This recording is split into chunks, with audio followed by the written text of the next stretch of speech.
नमस्कार जय जगन्नाथ मु विस्मय बाबन आपण माने देखुछंती स्वाई ज्ञान दोका सांग माने अनेक दिनर व्यवधान पर आज भिडियोटी आपण मानक पे आनिछि यह अति गुरुत्वपूर्ण आज प्रसंगटी एइथिपई गुरुत्वपूर्ण जे वर्तमान समय रे ओडिशार आईन श्रृंखला परिस्थिति किभଳି रहिछि ओडिशार शासन किभଳି चलिछि तारि ऊपर आज अध्याय आम आलोचना करिबा 2024 मसीहा जून 12 तारिख रे ओडिशा रे प्रथम करी भारतीय जनता पार्टी शासन क्षमता को आस्थिला बीजेपी रो प्रथम मुख्यमंत्री भाव में श्रीजुक्त मोहन चरण माझी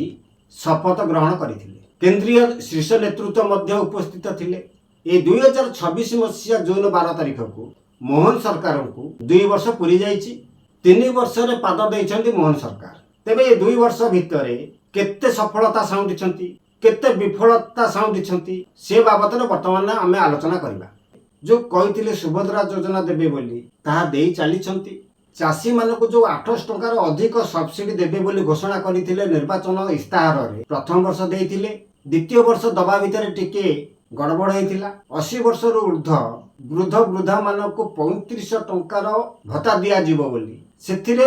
अधा मात्रा रे विफल होइछन्ती मोहन सरकार प्राय 3-4 मास 5 मास धरि भी भत्ता मिलु नाही एवं सबुठारु बड़ विफलता होची आईन श्रृंखला परिस्थिति को नहीं वर्तमान समय रे राज्य रे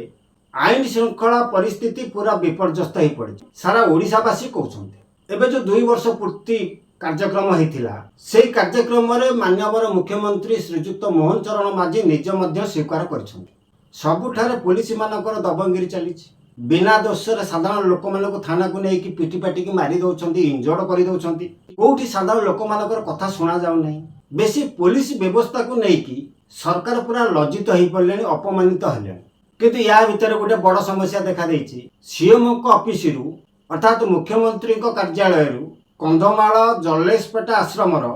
लक्ष्मणानंद सरस्वती मृत्यु फाइल कुआडे गायब हो जाइछि केबे गायब होइछि ना वर्तमान बीजेपी सरकार कहि पारुछि ना पूर्व सरकार सठिक उत्तर दे पारछन आज जो प्रसंग को लेके आमे आलोचना कले ये बाबत रे आपण मानकर मतामत कोन रहिबो निश्चित भाव में कमेंट माध्यम रे जणाइबे तबे वर्तमान पई रहउछि नमस्कार जय जगन्नाथ।